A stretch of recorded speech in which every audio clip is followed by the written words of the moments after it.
gadgets Welcome. and gizmos. Gadgets? Gizmos? Are those slurs, bro? No. It's completely non-specific. Non-specific bigoted words, I guess. We're only offending Mechonis folk here. Okay, all right. That was the corniest. All right. This is Memory Leak. Hello, this is Memory Leak. We talk about games and shit. My name is Geron. Geron, and what is your name? My name is Benjamin. Material ticket to Benjamin. Okay. We've been playing Xenoblade. I don't know how much we're going to talk about it today because it came out just a week ago, and the game's pretty big. There's a lot of stuff to do. We're just scratching the damn surface. Yeah. Fucking like 15 hours deep, scratching the damn surface. This game out here fucking saying, "Hey, story secondary. You enjoying big gameplay world to RPG in? That's kind of what I was looking for anyway, so that's perfect." Yeah. It's funny because I really am enjoying it a lot more playing it as the last one. Yeah. And I would have enjoyed it as being the second one. After Xenoblade 1, yeah. I think we can talk about that. We'll talk about that later. Because I have a lot of thoughts just about all that. Not even about the game itself, just around the game. The meta experience of playing it now. Yeah, exactly. But yeah, something did happen today, which was unexpected for me. It's true. Fucking Nintendo Direct, another Direct, despite in 6 days being the fucking Switch 2 Direct. Yeah, they were just shadow like, oh, tomorrow we're gonna talk about games. Like, we're going to talk about Switch 1 games, no updates on Switch 2, which was a little bit of a lie. Little teeny tiny bit of a lie, but slight lie. The slightest lie. So we're probably just going to talk about that Direct today. It'd be really easy to do so. Yeah. If you remember, to preface it a little bit, a month ago, maybe was a PlayStation State of Play or something, you know. Yeah. And I thought it was one of the most boring things I'd ever seen. This Nintendo Direct maybe wasn't more boring, but it was nearly as. There was 2 things in there that I really was glad to see, but I could have enjoyed those as trailers standalone. Yeah, they've shadow dropped trailers. They could have shadow dropped some of the important trailers exactly. Here. It is weird. I do feel like there's 2 reasons why they did this. One, well, we'll get to it. The reasons as we go down the list. So, starting off, I'm just going to kind of hit some of the highlights until we get to the things we want to talk about. Yeah, I mean, we can just go through the lists as they showed up. We've done that before, and I'll just say... Yeah, I don't have the full list is the problem. If I was like, I didn't care about something. We'll talk about the things we did care about. Where's the full fucking list? Well, the first thing was an iSomnium game. No, it wasn't. The first one was this Pac-Man game? Oh, you're right. It was Dragon Quest because I woke her up with the fucking Dragon Quest theme blaring.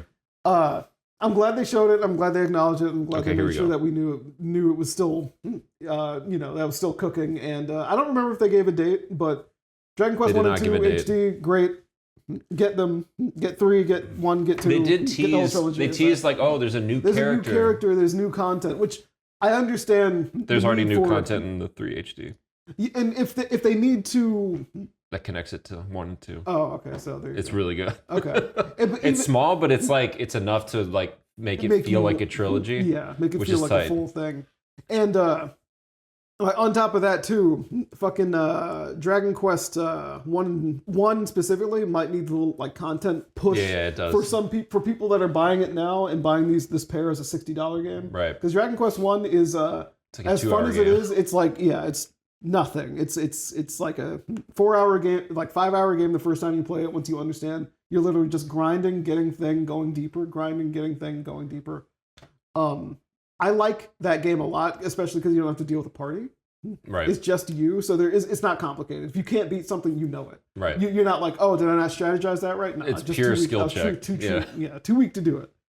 But yeah, so that happening is good, and I feel like Dragon Quest 2 was going to be made even more tolerable because every re-release seems to make it more tolerable. Yeah. Well, and they did that with 3 too. I mean, 3 HD is the easiest version of the game. Yeah, like 3, I think didn't have that many problems.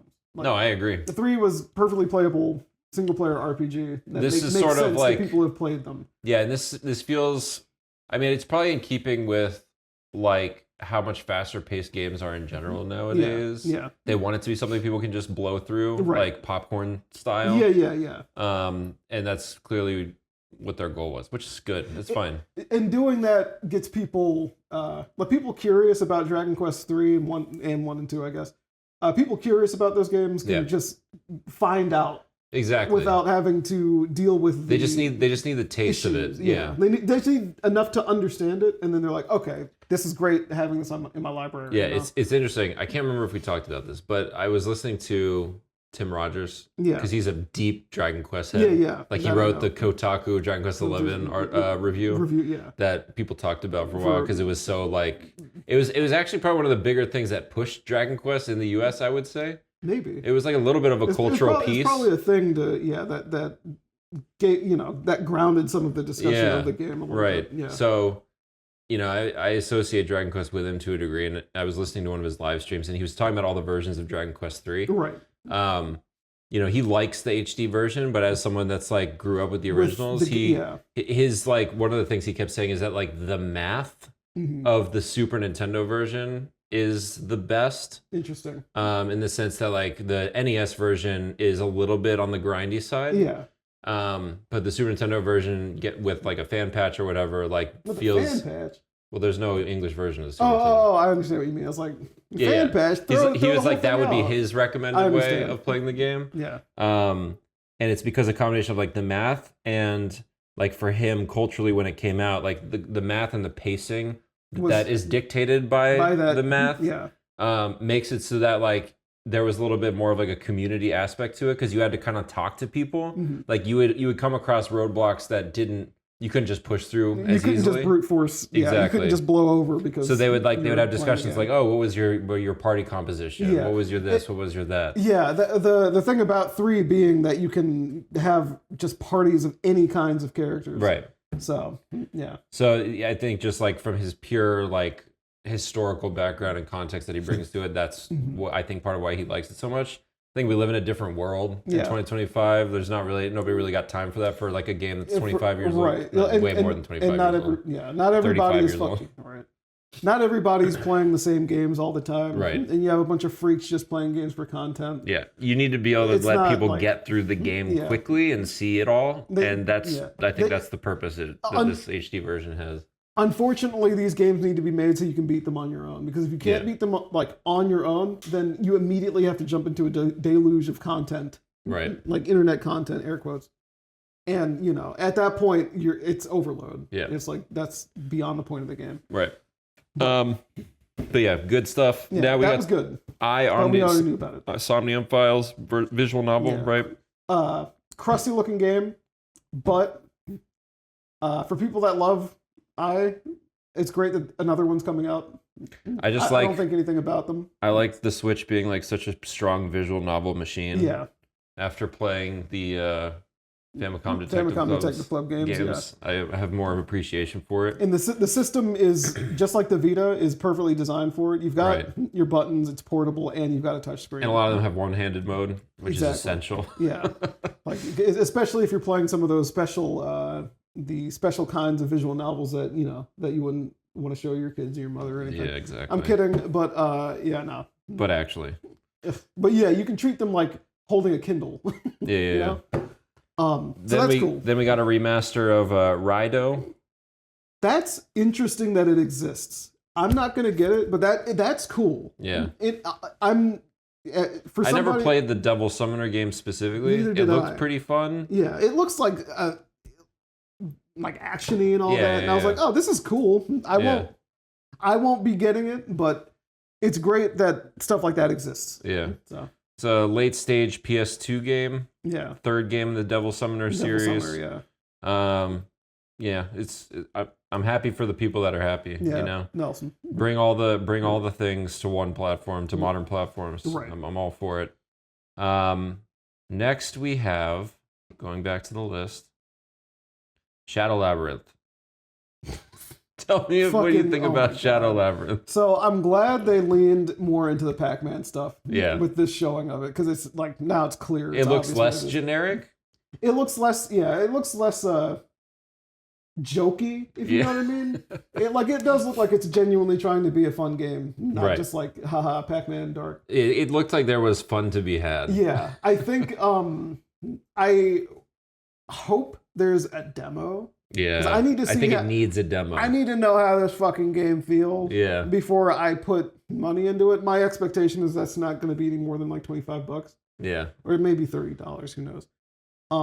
It's just such a strange thing. Why does it exist? Why does it exist? Who pitched this? Why does it have a fucking segment on that show? Yeah, why did it have enough of a marketing budget to have an entire episode on an Amazon program? Like I want to see how it turns out. It's not a guaranteed purchase for me. I might have said it was in the first time we talked about it around the Game Awards, but I want to see and I want to feel it, and if it feels good, then there's another Metroidvania to buy. Yeah.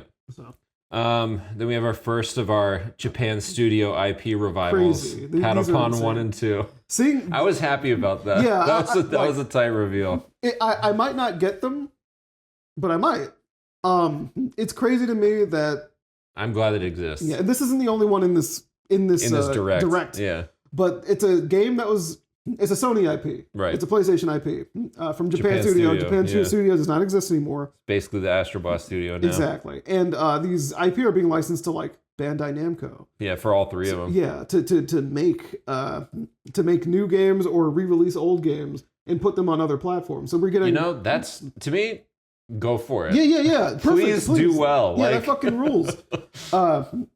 And this kind of thing tells me... I wish fucking Warner Brothers would do that with Looney Tunes. No, fuck Warner Brothers. Warner Brothers needs to fucking... I don't want any of their shit right now. I don't want to fucking I don't want to spend a dime on any of their bullshit. But that's not what we're talking about today. I know. It just made me think of that because of all the fucking crazy shit they've been doing with their IPs. Something about this tells me anyone who thinks Sony is going to put out another handheld, they're not doing that. They're not doing that. Yeah, Patapon is a very big indicator. They're going to use Nintendo's platform to do so. It's funny. It's funny that both Sony and Xbox, Microsoft, Xbox Game Studios, whatever, are leaning into multi-platform. Yeah. Like, it's just a weird world that we live in where they just like, they gave up the ghost. They gave up the ghost on being exclusive. It's Japan's kind of the lone soldier now. For real. My thought is that it's just too difficult to make money with one platform at this point. Yeah. Games are too expensive. Yeah, they can't drag people off of the platform that they're using. Right. I know like PlayStation 5 is popular enough. Yep. But it's if it were up to me, I'd be like, oh well, if this other machine can run this game and 150 million people have one, or at least one, then that's money. That's free why money. not put it on there? Find a way to get it on there. It's not like people really give a shit anymore about the exclusivity. Yeah, it's I think the question that at least Nintendo and I imagine most of the executives would be thinking to themselves is like, what's the long-term impact on the brand? On the brand, and that's probably the main consideration. But again, I think if you're selling a game to 1/10 of the install base, 15 million extra copies, like they can rebuild the brand or whatever, right? Exactly. Like put it into marketing, do whatever they need to do. That's a worthy trade-off, I guess. They did the math, so to speak. Right. We good on that one? Yeah, we're good. We're going to bet upon Story of Seasons, Grand Bazaar. I don't give the slightest. How many games of those are there? There's a lot. Right? There's a ton of those. Are there a ton? Story of Seasons? Yeah, there are tons of them. That's a Switch. That's a Nintendo exclusive, though, right? No, it's not. No. It's multiplayer. It's multi-platform, I believe. Yeah. I mean, Story of Seasons is actually what am I thinking of? Am I thinking of Fantasy Life? You might be thinking of Fantasy Life. But Fantasy Life Nintendo? I don't think that's Nintendo exclusive either. I don't know. I don't pay attention to these cozy games anymore. Sorry, cozy gamers. Jesus. Story of Seasons is real Harvest Moon now, but Harvest Moon games still exist. Right. It's crazy because if you look at some of the Story of Seasons games, they literally have Harvest Moon like characters and shit. I was looking at that cow, and I was like, "That's a Harvest Moon cow." Because Story of Seasons is Harvest Moon. Harvest Moon is not Harvest Moon anymore, but they both exist Are they? They're not by the same studios though, right? The original Harvest Moons are by the studio that does the Story of Seasons now. Oh, really? I believe. Okay, so truly, even from a developer perspective, and Story of Seasons is Harvest Moon. Weird. Just straight up. Why is Harvest Moon different? I don't know. It might have been a publisher change, meaning someone got to keep an IP or something. I don't fucking know. Whatever happened, like Rune Factory is kind of the same deal. Interesting. But Rune Factory is literally subtitled, like the older games, a fantasy. Fantasy Life? Like Fantasy Harvest Moon or something. Oh, okay. But I simply do not care about those games. Yeah, I can't. I know people who do. They're just nothing to me. If it's not, if it's a farming game, I can't give a shit. Animal Crossing doesn't have the farming zone. I feel like there's so many. There's so fucking many. Like there's if you're playing a farming game and you're not playing Stardew Valley, like I have questions. Well, I feel like that's the game. My thought is if you've played the shit out of Stardew Valley, and you only like that type of game, Stardew Valley just feels like one of those like infinite games, though. Sure, but you get people get tired. You can play it forever. People get tired of that game and want to try another game. But when they try another game, they just try something that's just like it, and that's what about all of the cozy games. Harvestella and Various Day Life? All right, there was like a new one. Harvestella, Various Day Life. There was a new one that came out on. That was like an MMO. Isn't that like Mystery or something like that? No. You play as not Pandaria. You play as Palia. Palia. Oh, that was one. I think that's. But I'm thinking of one that was like free to play. It almost seemed like AAA budget, AA budget. Like it looked like a high quality, lots of sophisticated models, but it was free to play. She has pink hair. She has all these outfits that she can wear. I don't remember. And it was almost like an MMO, but like the jobs are just like farming jobs. Fuck, I'm pissed that I'm not gonna remember that. Should we ask ChatGPT? No, I don't want to ask that shit for a damn thing. All right, well, let's get to the next one because I know you want to squirt out about it. All right, let's do it. You might be surprised by the things I say. New Prime 4 trailer. Prime 4 trailer. How do you feel about it? I feel fine about it. I feel like I didn't really learn anything new other than psychic abilities. Exactly. I agree with you. I think Metroid Prime 4... It's not true. I actually do have thoughts, none of them reflecting. I think Prime 4 is going to be fucking good as hell. I think it's going to be really fucking good. I don't think I'm going to like it more than Metroid Prime 1 simply because of that game, like what that game is to me. Contextually, historically, nostalgically. Yeah, exactly. I think Prime 4, this trailer for it, was afraid to tell you what is really going to be cool about this game. I'm certain of that. And that makes... And I think it's because they don't even have a release date. They don't have a release date. Not everything's done. And I also think... This felt like a political trailer to me. What, just to say we're... Well, because they don't have any other games announced. So they're like, we have to show something. This is the only other first-party game we have. The big first-party game that people know is coming. Yeah. And it's coming to Switch 1. Yeah. But I think on top of that, this is like, what do people call it? Like tinfoil hat kind of thing. It's definitely coming out on Switch 1. It's going to run at 60 FPS for the most part on Switch 1. That's fantastic. Yeah. Fantastic. Good. If Metroid Prime Remastered was any representation, it's gonna work fine. Right. I think is going to be a Switch 2 edition of the game. Do you think it's going to have mouse mode? I think it will. I think it would be cool. Actually, I think it has to. So that actually... From the psychic abilities. I was going to say, with the psychic abilities... that shit looks annoying as fuck without something precision-oriented. Right. So either it's going to be kind of rote stuff where you just kind of do what the game wants you to do and that's it. Which is all they showed. That's all they really showed. I don't know if the game is going to use all the control schemes, like, pointer style controls and gyro and all that. Probably will. I imagine at least gyro.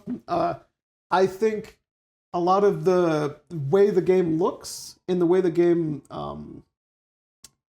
could benefit from being on Switch 2 is so obvious that there's no way it's not going to have some kind of version. I think anything developed and released within the last 6 months is going to have a Switch 2 edition at a minimum.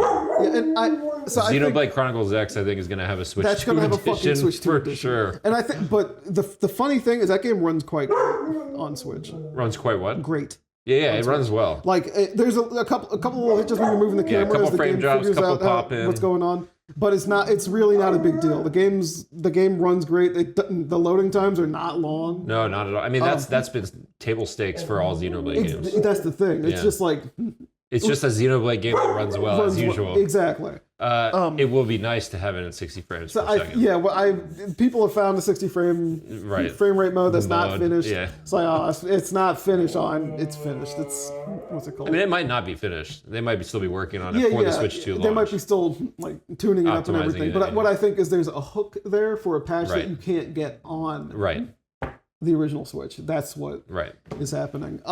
But yeah, Prime 4. To speak on the game itself, it's pretty weird that Samus is getting psychic abilities, and she has a little purple gem on her forehead. It's the weirdest thing. But I also think I think it's important though. I don't think they just wanted to rehash a Prime game. Exactly. It's not a rehash, and I think there's some kind of alternate reality thing going on too. Interesting. What makes you think that? She's on a different planet called Vuros. I really dislike the name Vuros. I don't know if it's the way it's spelled or just the way he said it. Yeah. It's just like kind of a gross, muddy word. And I'm just like, that doesn't that's no Talon 4. It's not Talon 4.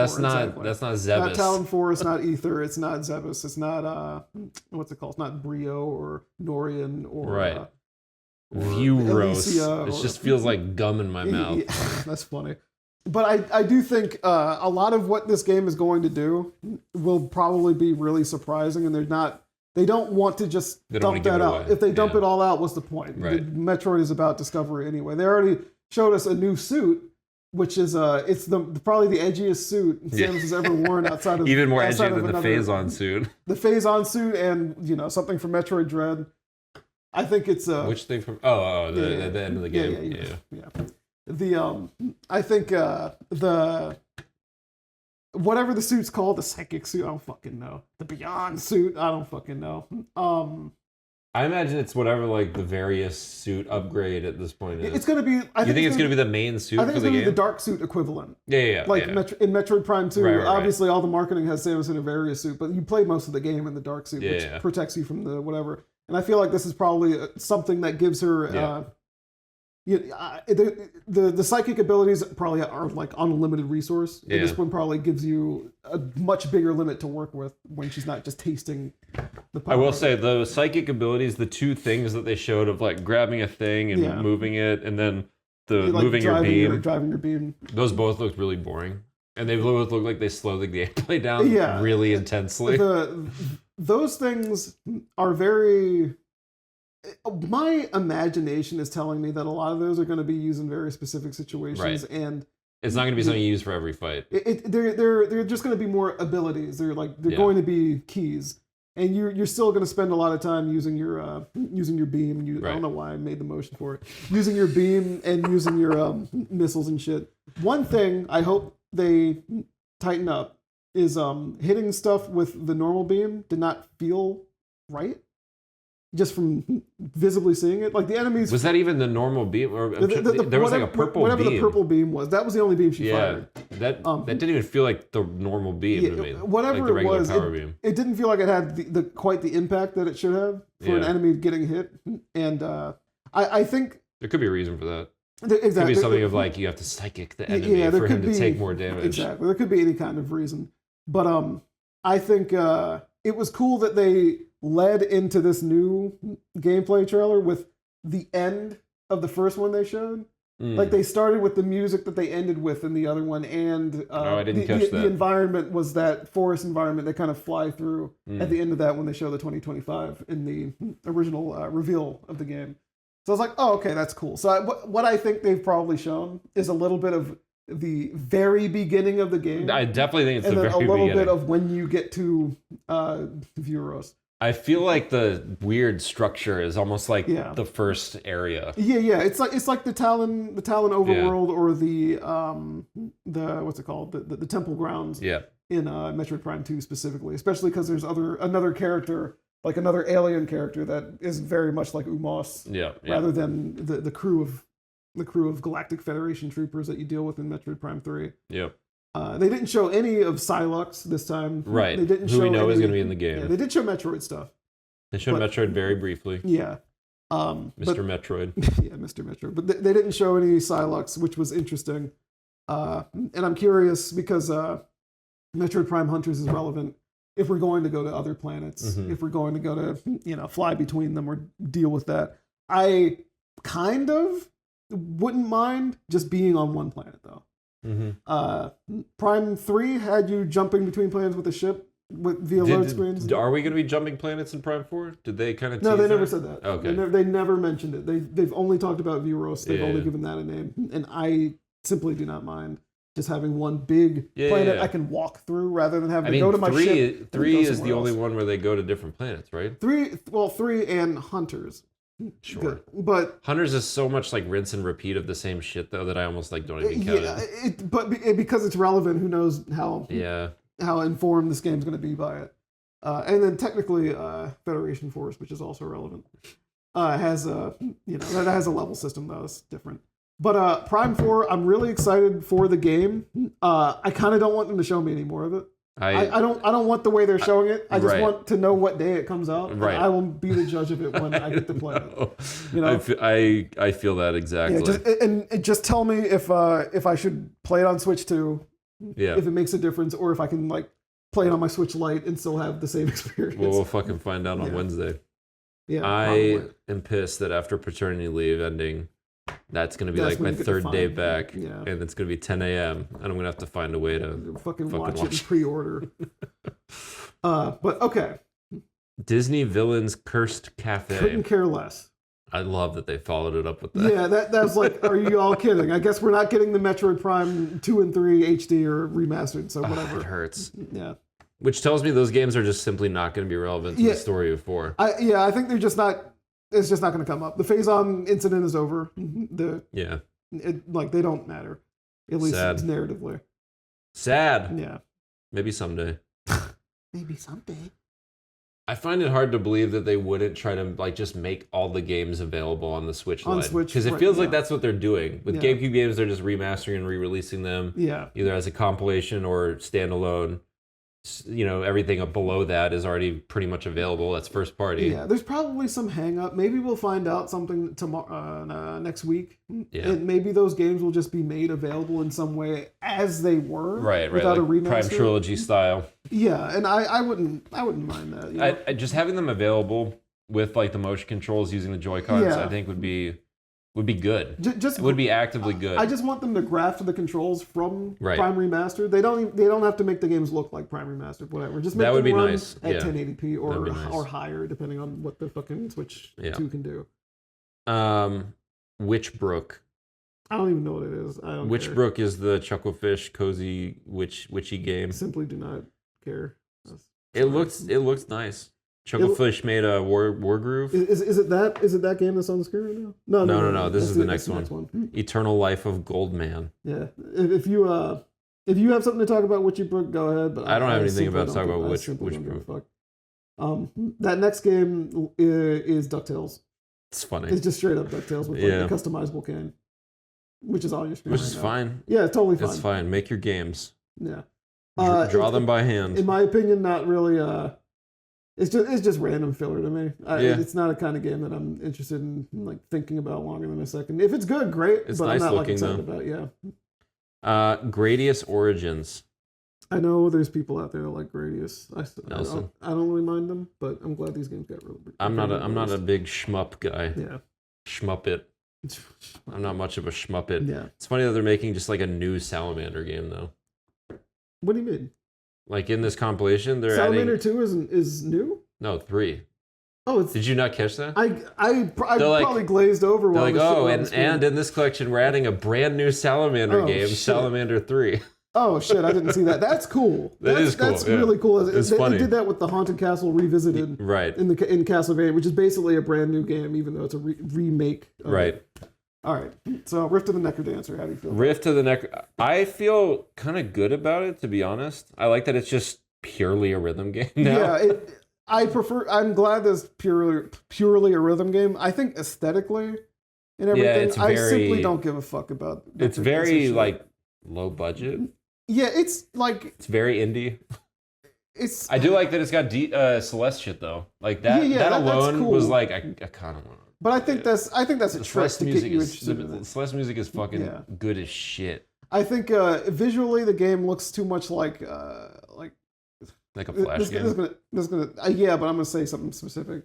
It looks too much like white dudes making Flash animations that aren't anywhere near as funny as they think they are, but you see them all the time because all your little shitty high school friends have shown them to you like 8 million times. It's like, I really don't care about this shit. Well, now I have to support my people. And the show's over. You can find us on it now, but no, it's fine. I hope they have a demo. I think they had a demo of their other games. I think they've had a demo of all of the games they did. So I would like to just see the demo with a Celeste song. Oh yeah. And then that's probably enough for me. Enough of. I just want to taste it. I just want to taste it. I want the Costco cup that you get from the people at the stand, knowing that I'm not going to buy the product, and I want that. That's what I want. Isn't that game in early access on Steam or something? The Rift? Yeah. I don't know. I don't fucking know. Well, yeah, regardless. I can check. You could check. All right, moving right along. Tamagotchi Plaza. Don't care. Wow. I just can't care. There's too many games I don't care about. Unbelievable. Tamaguchi. I do like that we've been saying Tamagotchi wrong the whole time. Tamagotchi. Which makes sense, considering it's Japanese. Yeah. Pokemon Legends. Game looks fine. I'm actually less excited now. Yeah, I am too. I don't like the shtick. I think it's a little too flat. Like gameplay wise, flat visually. It's flat. The loop looks boring. Yeah. Like do shit during the day and then just like fight at night, and that's the whole point of the game. That's the whole thing. Yeah, you're trying to get from rank Z to A, which is cool. That's very sauceless compared to Arceus. Yeah. I mean, maybe there's something. Yeah, they might prove me wrong. Going on with that, but I can live without it for now. Yeah, I would just recommend playing Arceus. It's great that Alakazam is in the game. That might get me to, because it's not Alakazam is not specifically Mega Alakazam. Yeah, I mean, any of them, Alakazam at all, is in there, which is great. But he's in Arceus too. Yeah, but Arceus came out a couple of years ago. Yeah, but you haven't fucking played it. Shit. I know. I'm kidding. And in fact, if you open up your Nintendo Switch, the little news thing, it's like, it's advertising Arceus. It's funny. It does say like, oh, this is an old article, but I mean, I appreciate that it's different from Arceus. Yeah, it exists with it. It doesn't replace it, right. Of course. But it looks worse. Yeah. Well, time will be the judge. Yeah, we'll see when it comes out how it is. Yeah. Still no date. Annoying. Did you just skip something? No, not yet. Oh. Still no date. Yeah, no date. Legends. Oh my god! Speaking of dates, I'm just gonna. This next one we're coming up on? Yeah. This is the first one that really annoyed me. I couldn't believe the date I saw. Not only did I think this was gonna get shadow dropped. Yeah. I was like, if it's not shadow dropped, it's coming out within a couple of months. Yeah. Absolutely not. Crazy. Psychotic to all right, say so what they say. So they had a hype trailer. Yeah. With like a funny reveal with the people that know the sound effects of this franchise instantly clocked it. Right. Like I as soon as I saw it, I was like, this is Rhythm Heaven. Yeah, we've got a new Rhythm Heaven game. Rhythm Heaven Groove. I'm very excited for this. I'm very excited too. Switch seems like the perfect place for Rhythm Heaven. I wish it happened earlier. Yes. Especially with like a single Joy-Con, you could have passed it to another person. Dude, there's so much shit you could do. There's so much shit you could do. There's so much shit you could do with the touchscreen. Which is, I think the DS. So the DS. The DS had the most variety of games because of there were like 5 different things that it asked you to do. There was like tap, swipe. Was there a drag? I think there was a drag. That's what I meant by swipe, though. A swipe is different than like I don't remember. I've played all the fucking that entire game. There's the guitar one. I can literally sing all of the songs. Yeah, that's I perfected the DS game. That's ridiculous that you can sing all the songs. It was sickening. Rhythm Rally 2 was the only game that I needed to perfect on my main file for like, years, literally years, from high school going into college. Yeah. I showed my college roommate Rhythm Heaven. I got me back into it, and I started like a new file just for fun to play along with him.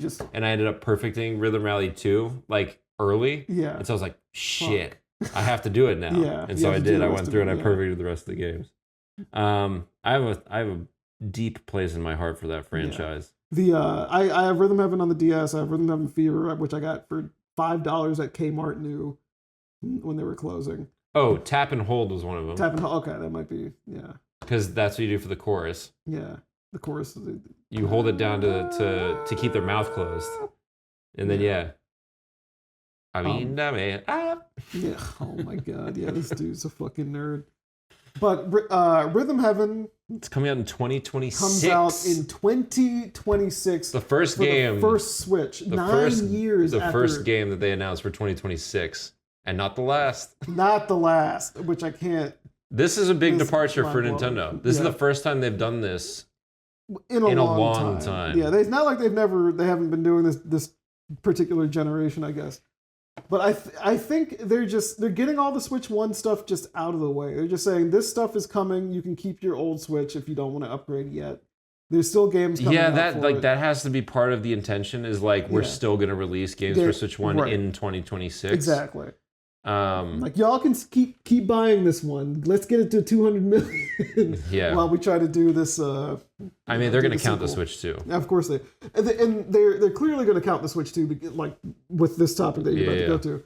Switch 2 very much is part of Switch. Like Switch and Switch 2 are it's a single currently. family. It's a whole unit. Switch 2, Game Boy Color. Yeah, Game Boy Color. And I mean, even then, it might actually be kind of like Game Boy Advance, because you could play Game Boy Advance, Game Boy Color games, all those games on the Game Boy Advance. Oh, that's true. And then like I mean, that might be true for a large. Well, no, that's not true, because they already said specifically there's going to be Switch 2 games that you can't play on Switch 1. Yeah. And it was like Game Boy Color, like Oracle. But there are games that say only available on Game Boy Color. Sure. But then you put them in a Game Boy Advance and you get extra stuff too. Like Oracle of Ages and Seasons give you the little advance ring. Yeah, fair enough. Shantae has some extra stuff. There's a lot of games that get a bonus from being on Game Boy Advance. And I think that's just going to be the sort of thing that we get with Switch 1 games that come out after Switch 2 releases. And Switch 1 games that are out now are going to get some kind of thing. So the next topic that they unveiled was not a game, but a new system, a new sort of OS update, which we haven't really had in a long time. We had since like 2019. Yeah, that adds like a feature, like when the Bluetooth. Yeah, Bluetooth headphone shit got added and things. They're adding a new icon down along the row of fucking settings and controllers and news and all that shit for virtual game cards. Yeah. So virtual game cards is their new method of managing your virtual digital licenses. Digital library, your digital games, So instead of it just being like, oh, another game, and you hover over it and maybe it'll have the physical icon or not, they are differentiating it as a game card virtually. It's treated like a game card. Yeah. And you can only have it on one machine at once. Yeah, you can do a couple things with it. Let me pull up the fucking infographic, because that'll help sort of ground the conversation here. So just real quick, the current you can't scroll through it. There's so much shit to scroll through. The current situation. You can probably explain it better than I can, because you already use multiple Switches. I use multiple Switch consoles. So go through sort of what you have to do now. If you download a digital game, what can you do with it based on your account? The current situation is you download a digital game. If you have it on more than one console, one of your systems is considered the primary. That primary can play your digital library without having to connect to the internet first. I mean, obviously you need to connect to the internet to download the game in the first place, but after that you can play whenever. Any of your other consoles that your accounts are on are not considered primary, and they have to check in online in order to play it. So if you when you first launch the game, right? When you first launch the game, but any time after that too. Right. It doesn't just stay registered. It's checking to see if you're playing it on another machine, and checking to see if you still own the game because there's a chance that something. This is a pretty common paradigm. Like that's how Sony's works. Yeah, it's basically how it works. Yeah, it's how Sony's works. That's pretty much sort of how Steam's worked. Yeah. Without getting into the family stuff yet. The thing with Switch is that it's a handheld. It's a handheld system, and Switch Lite exists, and I use my Switch Lite. The Switch by my design, I use my Switch Lite as the one that goes out of the house. Right. So for me to be fully comfortable using it without having to connect to the internet of any kind, I just hotspot my phone though. I have to make that Switch the primary, which I don't want to do because if I for some reason lose that one, then that's it. I see. I can use the website to remove that, but if someone stole my Switch, they can just kind of use my shit. Right. Until I deregister it and all that. And I don't want that. Now what you have to do is you choose which system you want to load the game onto. Yeah, they call it essentially it's like inserting a physical game card is how they liken it. You have a set amount of physical game cards or virtual game cards you can make with your digital games. Right. And you have your library. Yeah. I've got a shit ton of games. I've got like 100 virtual game cards. Yeah. And I can go and distribute them across my systems. Your 2 systems. That's the limit. Up to 2. Up to 2. Yeah. Which that means I'm probably going to opt out. I have 3. Right. But so get fucked. But the thing is, other user accounts on the system can use it, which is nice. Well, other user accounts, and the whole thing is that once you make the transfer, you don't need the internet. Right. The first time I believe you do, and for you to pair a system for that particular situation, like if you own two consoles, you have to do them locally. You don't do it through the internet or anything, just by logging in.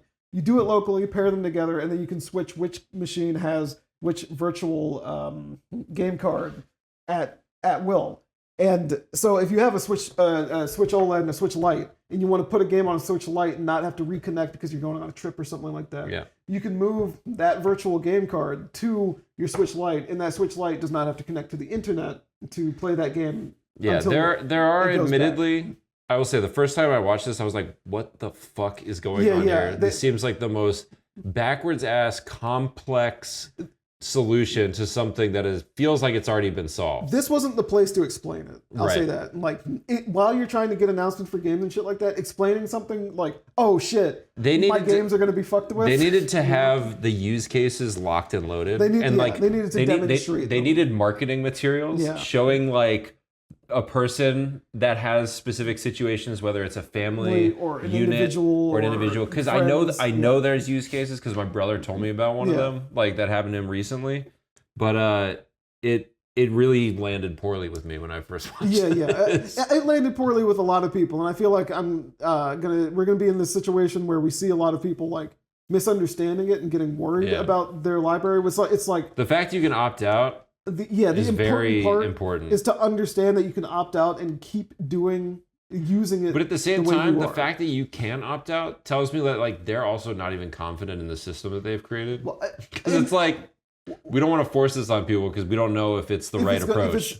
Well, see now it's an option, which it being an option is great, and they prefaced it in the little reveal of it. They even said like this is what we came up with. Yeah. As if to present like here's our idea. Yeah.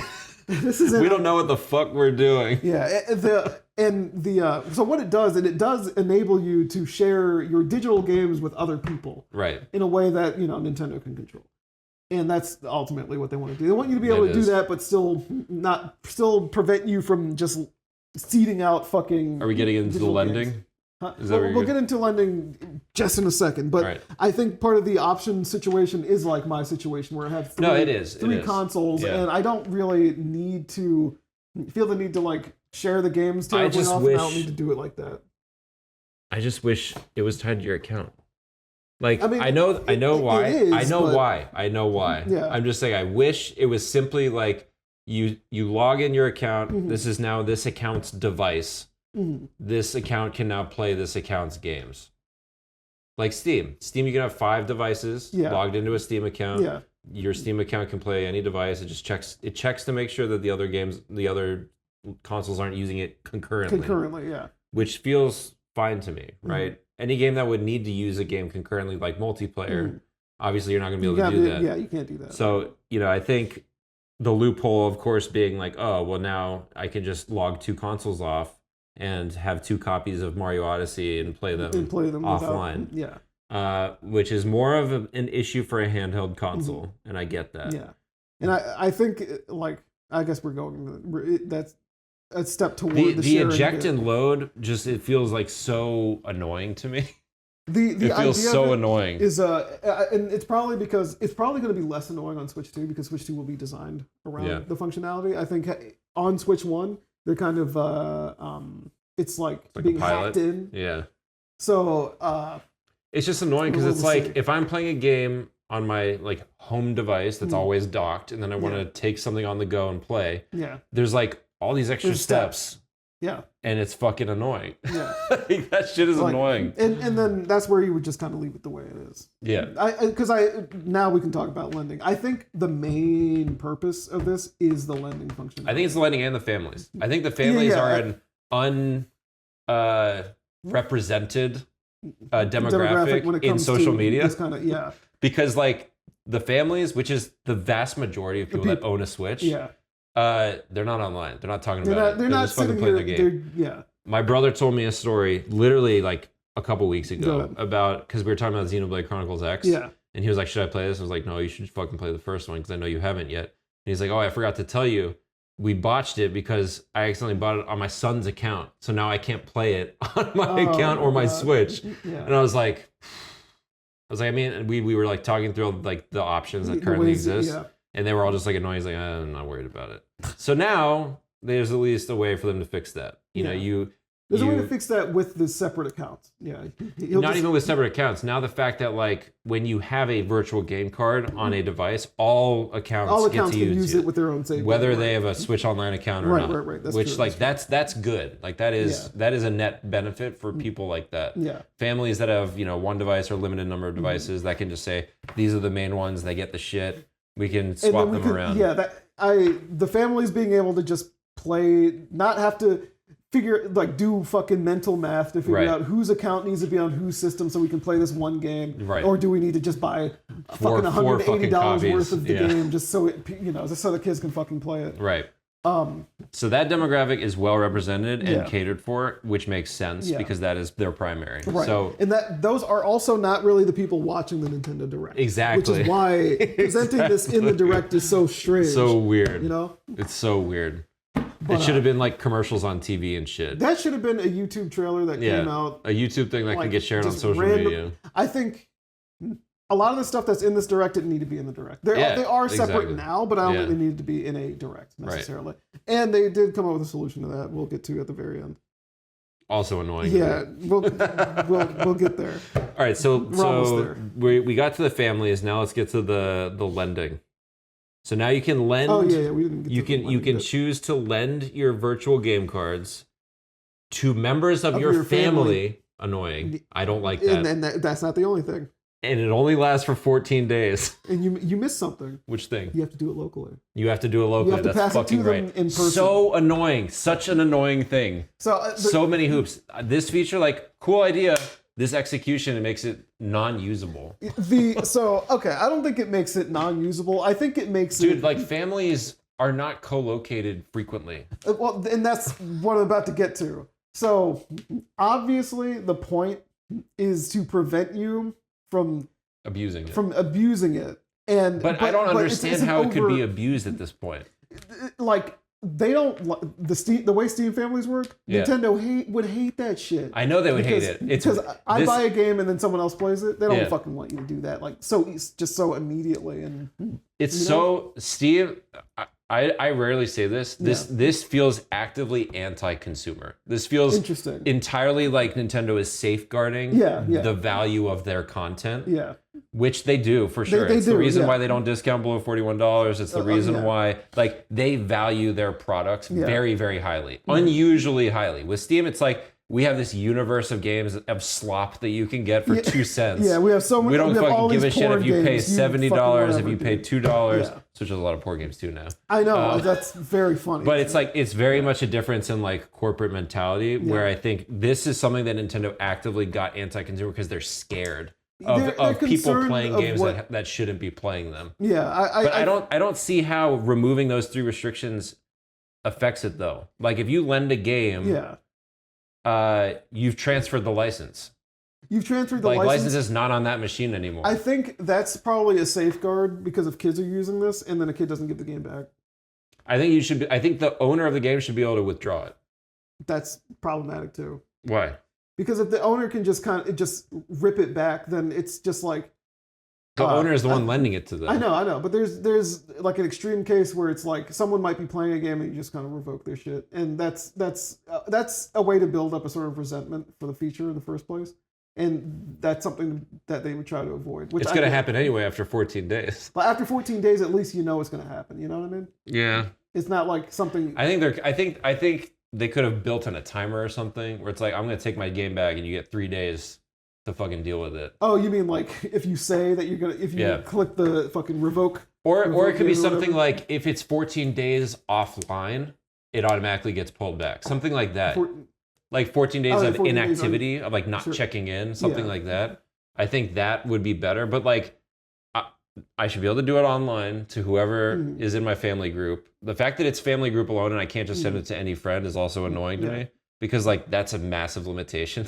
I want to be able to share it with you, you know? Right. I have an actual family that is in my family group. Yeah. And a lot of them like barely even play games. And they don't want if you like what they want you to do if you're going to do that is just buy the game physically. Or they want me to buy it. Yeah. You know, like buy but but even like when you combine all these things together, like I don't think it should be all 3. I can understand if it was like 1 or 2 of these things where it's like, oh, actually we're not going to limit it to your family group, but there's a 14-day trial and it's also like local or whatever. Like that feels perfectly well safeguarded to me. Yeah. Like I should be able to give you something for 14 days and have it come back. You're sitting here right here, and you're on my friends list. You know what I mean? Yeah. Like it's hard enough to add somebody to your friends list. It's not like Sony where you can just go throw an invite at someone. An invite that you just you can send an invite to someone you just played with. Yeah, there are some games that let you do that. That's all you can do with every game. Not every game. Not Pokemon Unite. Can't do it in Pokemon Unite? You can't go into the you recently played with? I guess because they go into the different server. Yeah, it's a different server. Yeah, okay, that makes sense. Which it's mostly first-party games that I think use that. I mean, there's probably some third-party. I've played plenty of third-party games, like Monster Hunter, shit like that. Yeah. Regardless, it doesn't feel like something that would be easily abused if it wasn't like all 3 of them feels like overprotection for sure. In so I'm speaking this from the perspective of someone who's probably never going to use it.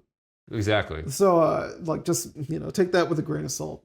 I would love to lend you Pokemon Legends Arceus for 2 weeks. Just give it a taste. You don't have to drop 60 bones on it. You can play for a fucking hour. Just give me the console and I'll bring it back. That's the answer now. Yeah. Because you just play it on my device the same as it was before. I think so it's 14 days, local and family group. So I can understand what they're thinking. Oh, I can kind of understand. I can understand that, like, from a feel thing. Not that I agree with it necessarily. I understand it. Restricted across all of the angles. So check it out. People in the family plan means they're paid members of Nintendo Switch Online. Yeah. Locally means it's harder for weirdos. Right. To just pass games around, rip them, and then give them back. That's a weird non-argument. It's not a non-argument because people will the NSO one I understand. This one I don't really understand. People will do that weird shit, and people do that shit anyway. Nintendo hates that kind of shit, so they'll do that shit anyway. So they're gonna, but at least it prevents you from doing it like overseas or anything like that. You have to do it. You have to know. You have to be present with the person. You're not just gonna send it to some random Discord weirdo. You know what I mean? I guess. There's nothing that's stopping you from mailing them your physical game card. There's nothing stopping you from mailing them your physical game card except for mailing it. You know what I mean? You know I guess. It's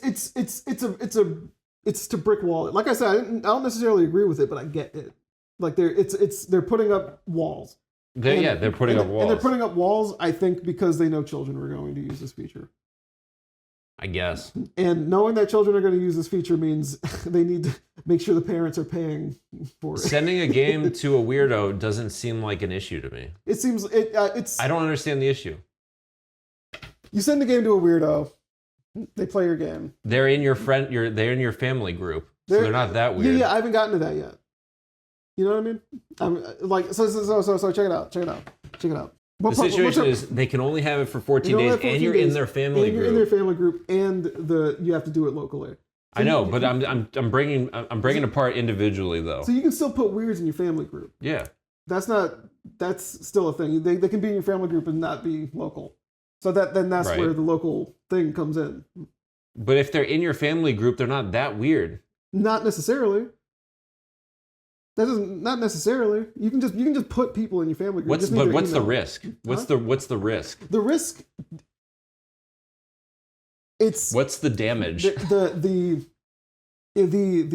My assumption is they're trying to avoid having people just giving other people games that they can then make copies of. Essentially, like I said, I'm not telling you I agree with it. I'm telling you I understand, or I can feel what the restrictions are meant to do. They're meant to get you to eventually pay money anyway. Sure. You know what I mean? Yeah. And if you don't use it that far or whatever, you can still make it. How are they making copies of the game though? How do they make copies of the game? Yeah. They use their modded Switch and take the SD card and do some. They can do that without the game. They can do that without the game too, but they don't want to just give them that ability to do it. Do you understand what I'm saying? Not really. It's like someone can rob me at gunpoint at any time. I'm not just going to give them the money before they do that. You know what I mean? That doesn't feel like an apt analogy to me. Forget it then. fucking forget it. We're not understanding each other here. It doesn't matter. Yeah, I don't get that one. I do think there's too many restrictions on it for it to be useful to me. I'm not going to use it. I'm probably not going to use it. I think they need to drop one of the restrictions. If it were up to me, I'd drop the local wireless. Yes, I would agree. That's weird. I agree. Like if it's not for your own machines, it's weird to make you do that for a family group. Yeah. Because like you said, not all the family is in the same place. Right. It's like now you have to drive to your brother's house or something that to lend them a game for the 2 weeks. The 2 weeks, I don't think the 2 weeks. I don't think is that big of a deal, especially if they have to be in your family. Like the combination of family group and 14 days feels like not that big of a deal. But again, only if local is not a part of it. Right. That means you have to see them physically you have to after go 2 weeks. Get them after 2 weeks exactly. If they're still, if they still want to play the game. That feels bad. I don't see my family every 2 weeks. Right. I was gonna say the only way I could see them. They live local too. Sure. I could see them dealing with that situation or providing the option if enough people complain, I guess. Or don't use it. Well, yeah. Well, I think people have to use it and complain. If they don't use it, I don't think they just assume the people who are using it are happy with it. You know what I mean? Yeah, I mean, there's a truth to it. I think they're definitely monitoring usage. Yeah, but if it's a feature nobody is using, then the feature has failed. Then the feature they've definitely done like market research. They're trying to understand sort of like what sort of penetration rate, because like they're not going to develop something that doesn't get used, right? Sure. That's zero ROI. Yeah. So they are expecting some level of usage. So if that usage is just non-existent, they're going to go back to the drawing board. Sure. Yeah. But I agree that complaining, like by all means, complain. And my thought is that there may be an option to extend the rental period. If they just have to, you would get a notification like. Do you want to re-up? Like they get a notification that the game is about to be returned to whoever, and you get a notification saying your game is about to be returned. Would you like to extend? Let them, would you like to lend it for another 2 weeks, and then they can. And you know why that would be especially genius? There are people that just like don't use their Switch. You know what I mean? They'll use it like once every 6 months. Yeah. So if they have a game and they have to log in to lend it again, like. That incentivizes people to like touch their Switch again, which will incentivize them to potentially play something. Maybe look at the eShop, maybe look at the news, see that it's still getting, see that there's still something to spend money on. Right. They'd see the news, they'd see all the shit. Yeah. So I'm curious to try the feature, but long term, I'm probably gonna just be. But we're not in the same family group. Oh, you're right. You know, I hate it. That's what I'm saying. So it's just like maybe I'll try the cartridge thing or whatever. Maybe I'll do it between my OLED and my light, and then see if my original Switch is unaffected by it. Whatever. Because if that's the case, then I can put Xenoblade on my Switch Lite, and then not have to connect to the internet, even though that game kind of asks you to connect to the internet, so I don't want to do that. X specifically. Yeah. Yeah, no, it's a weird set of features. I think that presentation is a bad place to present it. I think because you can opt out, I think it's not really as big of a deal as some people might be afraid it is. But my only other thing is if they changed the conditions for, if they change the condition of you not using these little virtual game cards and lending them, then what does that mean? What limitations are they potentially going to impose if you don't want to use it? Yeah. But that's the feelings on that. Yeah, we'll just have to see. Yeah. We'll have to see how Switch 2 affects it, especially. Yeah, exactly. All right, Sizzle Reel. Didn't really give a shit about any of those. What was in it? I don't remember. High on Life on care. Switch. Star Overdrive. The Wandering Village. King of Meat. Lose Lagoon. Fantasy Life I. That game looks like a hot slop too. And that Japanese got the East Memories of Calcutta remaster. Yeah, they also got Super Robot Wars Y. Oh, did they? Yeah. Damn. Time to move. Or just another account. Saga Frontier 2 remaster. Ugly. Good. Wow. Ugly shit to me. Wow. Not because of pixel art, because of the AI upscaled backgrounds. Oh yeah. They're too garish. That's fair. I hope you can disable. Yeah, I hope you can just use the originals because it's not looking great to me. Yeah, it's fair. I just like the game. Like the 1 and 2 are good games. I'm just glad that they're playable. I didn't know Monument Valley was not on Switch. Why would it be? I always associate Monument Valley as an iPhone game. Yeah. I just thought it was out. Is it on Steam? It's probably on Steam. I played the first one on iPhone, and I was like, "Yeah, this is an iPhone game." Yeah, they're on Steam. Because there's a lot of mobile games that come out on Switch, but not 3. 3's not out yet. Oh, okay. Yeah, 3's new. Yeah. Okay, here we go. Yeah, it's not out on Steam either. Coming soon. Okay. I don't give a shit about all that. Yeah, I mean, this seems like a game that would be perfect for the Switch audience that likes race and stuff like that. So. I'm impressed that it's only just coming out now. What is that? For some reason, the VPN on my phone activated. That was weird. Interesting. Then we had the next Japan Studios IP, Everybody Golf Hot Shots. That's crazy. Very strange. PlayStation IP. It was made to compete with Mario Golf. It was made by Camelot. The first one is a Camelot game. The first one was a Camelot? The first one's a Camelot. Mario Golf and Hot Shots Golf, those first games on the N64 and PlayStation, the same fucking game. I didn't realize Mario Camelot Golf. Made both. Yeah. This is just Mario Golf again. That's so strange, dude. So Mario Golf is on Switch and Mario Golf is on Switch. It kind of makes sense though. Yeah. Because Mario Golf now is not Mario Golf. It's not anymore. really the same Mario. It is made by Camelot, but it's not the same Mario Golf. Yeah, it's a weird game. This is like, if you want to go back to less gimmicky version of it, just without the Mario character and some ugly. But again, just the fact that the old Japan Studio shit is getting new life, is okay. What was Gravity Rush? Gravity Rush, Japan Studio? Because if it was, I could see that series being perfect for multi-platform, PC, Switch. Especially because they were Vita games, and the second one was a PS4 game, I believe. It was Japan Studio. Yeah, then I think those games belong to modern platforms with I would agree. New life. Even if Bandai Namco has to be the one that deals with it. I mean, there's nothing wrong with Bandai Namco. There's nothing wrong with it. It's just weird that they have. It is. They have to do it. They are interesting. Yeah. The fact that Nintendo partnered with them so much, now Sony's partnering with them, like they're carving their own sort of partnership. I think it's that Bandai part. Yeah. That Bandai part has a lot of control over a lot of different IP in Japan, like Gundam. Yeah, that's true. I think they've got the legal dick swinging ability. Don't they sell like the Sanrio toys, like Sanrio merchandise and shit? Yeah, like they're in control, like more deeply in control of a lot of those IP than it even seems on the surface. So well, good for them. I'm glad they're starting to use it for a more interesting cause. Like Dragon Ball games. Yeah. They do that. They've got it. I mean, all the shonen IP. Yeah, they got all that shit by the ass, you know. Yeah.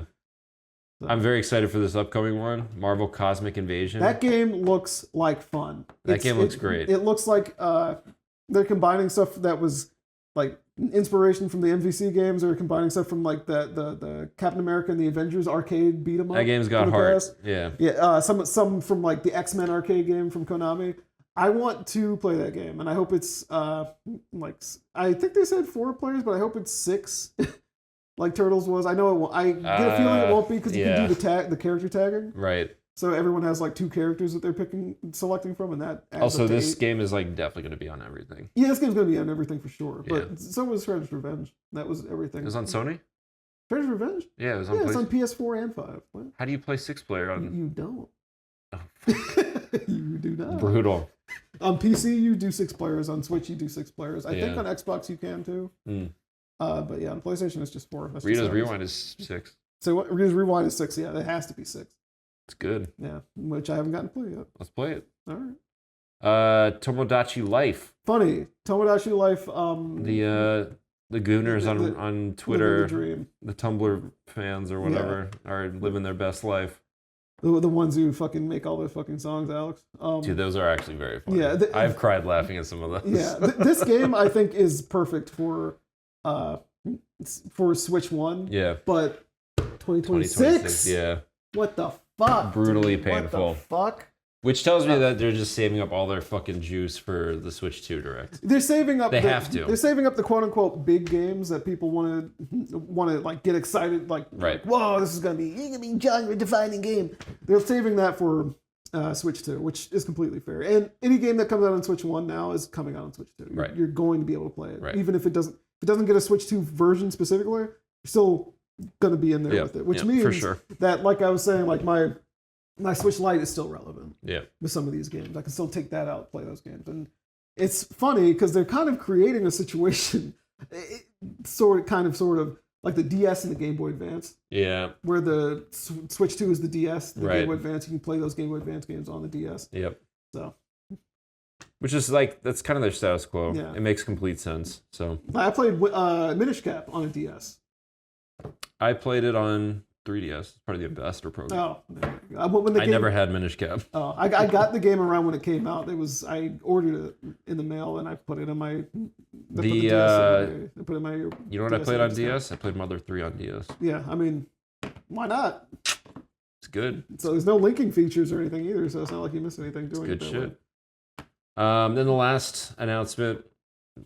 Shigeru Miyamoto got trotted out. Shigeru Miyamoto, they faded to this next announcement isn't a game, and Shigeru Miyamoto is sitting on his knees with a machete on his neck, and they were asking him when the next fucking Smash Bros. Mole Mania was coming out. Mole Mania? Mole Mania. What is that? It's a Game Boy game that he directed about little moles. It's a maze game. And people were asking about that, and it was really like I don't know who they got to record it. This shit was definitely done on scene in the Middle East, and I think it was fucking recorded. I think it was being played live, and they beheaded him on screen on stream. They didn't do that. The last thing. What if they did? The last thing was Nintendo Today, which is a phone app, which I don't think is out on Android yet. That's really funny. Are you gonna get it? I'm gonna check it out. Of course you are. I'm gonna check it out. You know I'm gonna fucking look. What's the point? But like even the Switch Online app I have on my phone, I never open it. What's the point, dude? It's fucking I don't know. What's the fucking point? The calendar. Why are they paying Dana to make a fucking news app, dude? Why? What they're doing is paying them to leech more data from your phone because they use Google Analytics for all their shit. But just put Google Analytics in their fucking browser-based shop app. What on the console? Yeah, it is. Yeah, I'm sure. You have to opt out. You opt in of the Google Analytics. Yeah, there's a little teeny tiny button. That's really funny. Little teeny tiny link. You can opt out of it. But did you opt out? I opted out. Wow, not a real fan. Not trying to help them.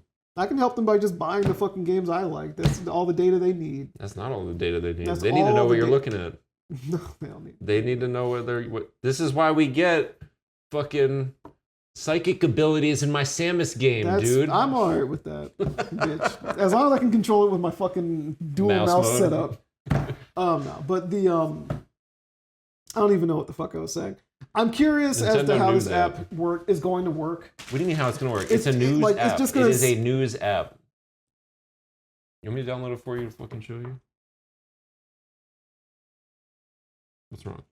My aunt is trying to get me worried about something. Let me see. Do you want to see what the thumbnail is in the shop? Like, nobody uses the fucking RSS feeds, and that's what all this shit is, dude. Nobody uses any of this shit because it's pointless. Yeah, it's fucking ridiculous. It's a waste of their time and energy. And this isn't the very first thumbnail. Nintendo Fun, delivered daily. Wait, do you have it? Are you able to access it on the App Store? I just downloaded it. Oh, I can't. What the fuck? I don't see it. Nintendo Today, animated calendar. Keep track of the date with an animated calendar. That's ridiculous. Choose from themes. Events shown. Daily updates. Get updates on the Nintendo Switch 2. Event schedule. Dude, it's just... Why does this exist? What are they doing? Why can't they just make one app, dude? What's it all about? What's the reason? Funny. They even spent all this time on these fucking animations. For no reason. It's really funny that you have to like... I have to do it this way to get it. It's really funny to me that you have to have an account to log into this app. Like it's tracking. It's all sorts of different tracking. Yeah. I'm thinking back to my early days, first starting my career. Yeah. In 2012, and I remember that there were all these long discussions about how the platform that we were trying to get people to install and use, you had to have an email. Yeah. And like they kept debating whether or not to keep that in there because people complained about it so much. So they ended up dropping the email requirement. That's fine. And we just live in such a different world now. Yeah. Like a big mega corporation that obviously could spare a little bit of heartburn for people to create an email to sign up for business to business software that people are spending tens of millions of dollars on. And they got rid of the email requirement because people didn't like it. People didn't fucking like it. People didn't want to do that. And they wouldn't download the free software and the free demo as much because they needed an account. So you can choose. I cannot log into this app, dude. You can choose IP that you want. You can choose game series that you want to get news about. Yeah, it's the same as the Switch one. Funny as shit. It's the same as the Switch one, dude. Well, no, it's like you like go down the list and select them. Did you just install it? Yeah. Whatever, man. Yeah, I don't know. They've got apps that are just dying on the vine, and they just keep making new ones. I don't get it. I don't get it at all. They need one unified Nintendo app. Nintendo Direct. World of Zelda. Just Breath of the Wild artwork. Like, why, dude? Oh. What? They just... There's like random drops of fucking concept art gallery shit. That's kind of cool. But like... You don't need a whole app for that. You don't need a whole app for that. That's true. Yeah, this is goofy as shit. But, I mean, whatever. At least now you get Nintendo News direct to your phone. Directly. I'll probably use it 3 times and then forget about it. There isn't even a thing about... Oh, there is. Did you choose Zelda? You have to opt into notifications. You always have to. No, you have to opt into them. It doesn't even ask you. Oh. You have to go into the settings and turn it on. It doesn't pop up and say, do you want to receive notifications? Nope. That's every iPhone app does that. Every iPhone app will pop up and say, do you want notifications? It didn't. Usually, Android apps will do it, but it didn't. Why? I had no setting. That defeats the purpose. That's strange, yeah. I don't know. I mean, I appreciate it not being... set up a widget, okay. Did you do Zelda? Yeah, I did Zelda. I knew it. I would have done Metroid if it was an option, but it wasn't. I did Pikmin. Pinkman? Pinkman. Jesse. Whatever, man. Oh, I like the Xenoblade one. I like that the text moves. Did you see that? What do you mean? Did you see that it did like a little animation? Yeah. God damn it. What are we doing? I don't know. What the fuck? I've lost all sense of emotion. Oh, I like the Pikmin digging up the numbers. Yeah. That's kind of good. Oh, well, I guess that's it for today. Yeah, we sold out instantly. What do you have a higher fans? There's no way you have a higher fans. I don't have a fucking higher fans, dude. Wait a minute.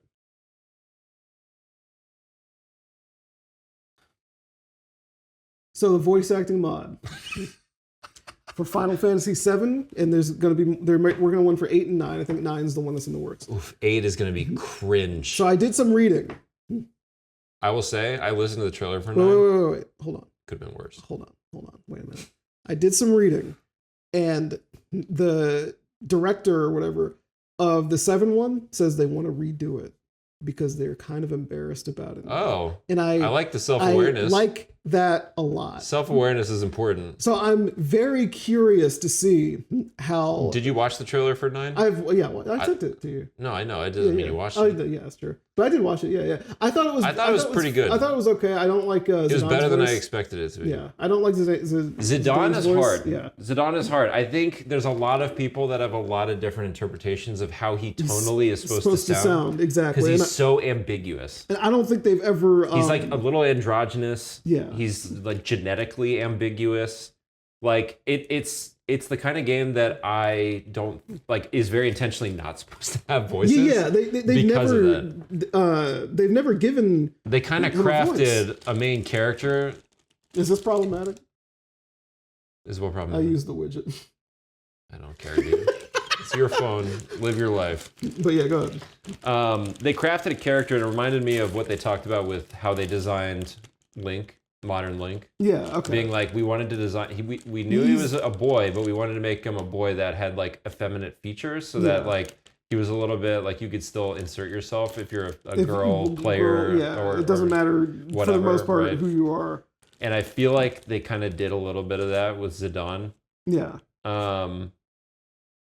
So yeah, like I don't think there is a right answer to Zidane's voice. Yeah. But I thought it's up to interpretation. Yeah. I think I think my thing about these it's interesting that they're iterating on it though. You know what I mean? Yeah. Like they actually want to hone this as like a craft of sorts. Yeah. And I think respect the determination. My fear with these things is that people are going to use it for a first playthrough, and I don't like that. No, you're not supposed to do that. Yeah. You're just not supposed to do that. Geron, you're being too much of a purist. Fuck off. Fuck off. I know. No, it's kind of like seeing the movie before reading the book type thing. Which is like do it if you want to do it, but there is a little bit of something lost in the imagination of how you hear it in your own voice. So I think I understand what you're saying. So at least in that particular regard, it's in an officially sanctioned release. So it's like it's approved of by. Wait, what? Like if you're watching the movie before the book. Oh yeah. No, it was licensed out. Approved to be like that. No. Usually, but a lot of times creators are like, I fucking hate the movie version of my book. They might hate it, but On the other hand, Stephen King hates the Stanley Kubrick version of The Shining, which is really funny because I think the movie is way more interesting. You say the book. I think it's more like listening to an audiobook version of a book the first time you do it, but that audiobook is done by somebody who doesn't agree with everything that's in that book. So they change little things here and there, and they put voices on characters that just have nothing to do with who wrote the book, and nobody's agreed upon it. You know what I mean? Yeah, what do you mean by doesn't agree with the book? That's a weird thing to include. What does it matter if the audiobook narrator agrees with the book or not? They're paid to do a job. I think you're misunderstanding what I mean when I agree.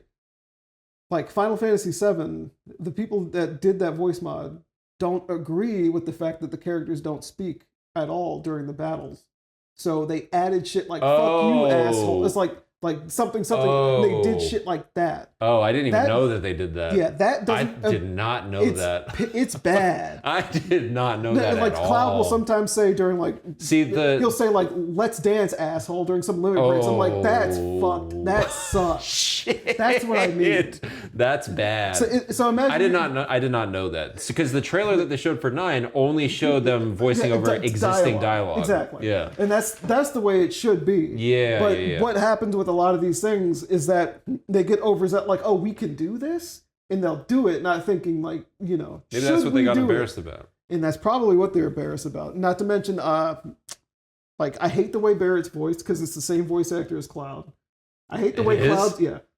I hate the way Cloud. That is embarrassing too. I hate the way Cloud sounds because I can hear the dude's nasal. I hear the dude's like kind of accent in it. Oh, that's not a bad thing necessarily, but I think in some takes it's worse than others. Yeah. So it's a little inconsistent. Like the Final Fantasy 9 one. Yeah. What's her name has a pretty thick accent for one of the text boxes, and she starts to lose it as they start showing you. Like demonstrating more of the dialogue. Is that who was it? The girl with the black hair. Yeah, Garnet. Yeah. Oh, okay. And I'm like, I don't know if this is the way you wanted to demonstrate that. I don't think I got that far in the trailer. Oh. I didn't watch the trailer. You didn't. Okay. I skipped to Vivi specifically. Vivi, I thought Vivi was fine. Vivi was okay. It was pretty much what I would expect. I think it was a little too much. Yeah. But that's how fan sourced stuff like this is. So at the moment, let me hear all this and then hear what you're thinking, not you, but hear what they're thinking with the redoing Final Fantasy VII. Yeah. And maybe I'll consider probational hire. Yeah, I know they have some like actual like professional voice actors on there.